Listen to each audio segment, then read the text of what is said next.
All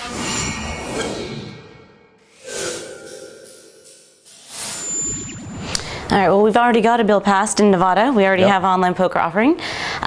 What is your opinion on how things are going in that state right now with online poker? Well, I think it's going pretty well. I mean, what we have is a single operator servicing a state that is not very populous. So you have a very good product right now because the players really only have one option, so they're all migrating to this one site.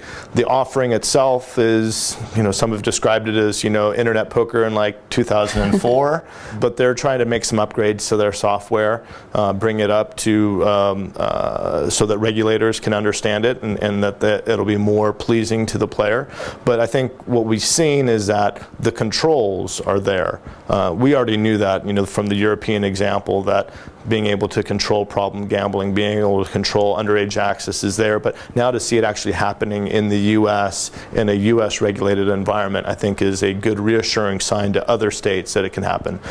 As much as Nevada is important that it's successful, even more important is going to be New Jersey and the success of New Jersey. Certainly that needs to go very well because it's not just poker, it's all forms of internet gaming in New Jersey. And New Jersey is just a much bigger state.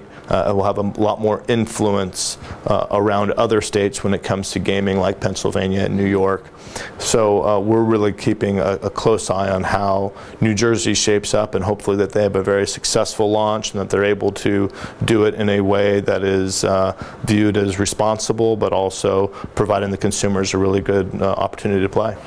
Okay, and so you're mentioning success in these states. So while yes, 100% Nevada has an offering, they're abiding by all the rules and all the laws. How are they ever going to make any money there in Nevada if it's a small population? That's what really makes it difficult. I think right now when you have one operator, it's probably easier to make money, but once more competitors come into the market, it's really going to dilute. And remember, Nevada is just internet poker, and as we've talked about in the past, poker relies on liquidity. You need players from all over to come into a site and play, so that someone who goes to a site and wants to play a 25-50 cent game can go and actually find other players who are playing a 25-50 cent game. And so that you have all different levels of games available, different types of games available. That's what makes internet poker such an attractive offering, is that you have the variety, but you don't have the variety when you have such a small state like Nevada. So Nevada needs to find a way to expand its net, and they've passed legislation that allows them to enter into compacts with other states. The problem is that other states haven't yet. There's 48 other states that still haven't figured out how they want to do it, and states have become, we've noticed they've become very territorial. If you're a state that already has gaming, why do you want to rely on Nevada to be your partner when you could perhaps just do it on your own?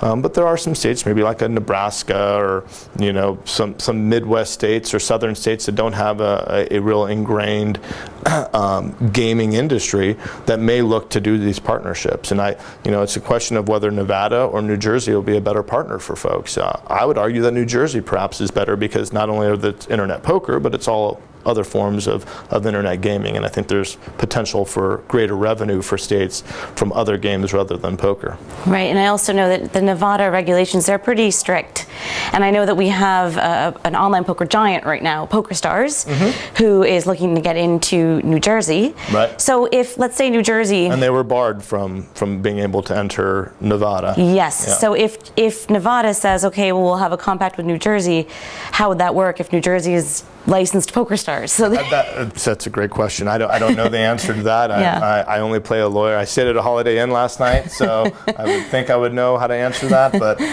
you even to ask attorneys, and I think they're very mixed on how that regulation would work, and perhaps it would